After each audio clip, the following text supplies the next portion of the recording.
അപ്പോഴേ ഇന്ന് നമ്മുടെ വീട്ടിൽ രാവിലെ ഉണ്ടാക്കുന്ന പുട്ടാണ് കേട്ടോ. പുട്ട് സാധാരണ നമ്മുടെ അരിപ്പുട്ടല്ല, ഗോതമ്പ് പൊടി കൊണ്ടുണ്ടാക്കിയ പുട്ടാണ്. നമ്മുടെ റേഷൻ കടയിൽ നിന്ന് ആട്ടപ്പൊടി കിട്ടുന്നുണ്ടല്ലോ, അപ്പോൾ ആ ആട്ടപ്പൊടി കൊണ്ടുണ്ടാക്കിയ പുട്ടാണ് കേട്ടോ. അരിപ്പൊടി കൊണ്ടുള്ള പുട്ട് പൊതുവേ എനിക്കും അമ്മയ്ക്കൊന്നും വലിയ താല്പര്യമില്ല. പക്ഷേ ഗോതമ്പ് പൊടിയാണെന്നുണ്ടെങ്കിൽ അമ്മയ്ക്ക് ഇഷ്ടമാണ്.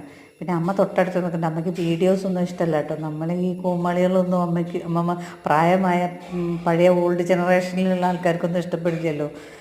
അപ്പോൾ അമ്മയ്ക്ക് ഭയങ്കര ദേഷ്യമുണ്ട്. അമ്മ ഇങ്ങനെ എന്തൊക്കെയോ പറയുന്നുണ്ട് കേട്ടോ, അതൊക്കെ ഒന്നും എടുക്കാൻ പറ്റില്ലല്ലോ. അപ്പോൾ അതുകൊണ്ടാണ് കേട്ടോ. അപ്പോൾ പുട്ടിൻ്റെ പരിപാടിയിലേക്കാണ്. പിന്നെ കട്ടൻ ചായ, ഇവിടെ പാല് ഒഴിച്ചിട്ടുള്ള ചായ യൂസ് ചെയ്യാറില്ല. കാരണം എനിക്കും അമ്മയ്ക്കൊക്കെ പാൽ അലർജിയാണ്. ഗ്യാസ് കാര്യങ്ങളും പിന്നെ ദേഹത്തൊക്കെ ചൊറിച്ചിൽ കാര്യങ്ങളെല്ലാം ഉണ്ടാവും. അപ്പം അതുകൊണ്ട് നമ്മൾ പാൽ ചായ യൂസ് ചെയ്യാറില്ല. പിന്നെ കാപ്പിയും യൂസ് ചെയ്യാറില്ല. മാഷുണ്ടെങ്കിൽ മാത്രമേ കാപ്പി യൂസ് ചെയ്യാറുള്ളൂ. അപ്പോൾ പുട്ടായി. ഇനി പപ്പടം കാച്ചാനുള്ള തയ്യാറെടുപ്പിലാണ്. പപ്പടം ആയി കഴിഞ്ഞ് കഴിഞ്ഞാൽ നമ്മുടെ പുട്ടും പപ്പടവും കട്ടൻ ചായയും കൂടെയാണ് ഇന്നത്തെ രാവിലത്തെ ബ്രേക്ക്ഫാസ്റ്റിനുള്ളത്.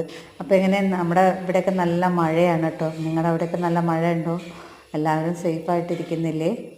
പിന്നെ എന്താ പറയുക, കുട്ടികളെ പ്രായമായവരെ അതുപോലെ പുറത്ത് പോയിട്ട് വരുമ്പോഴും എല്ലാം എല്ലാവരും ശ്രദ്ധിക്കുക, സൂക്ഷിക്കുക. വെള്ളക്കെട്ടുകളൊക്കെ ഉണ്ടാവും. അപ്പോൾ ഇന്ന് അത്രയേ ഉള്ളൂ കേട്ടോ. അപ്പോൾ ഇന്ന്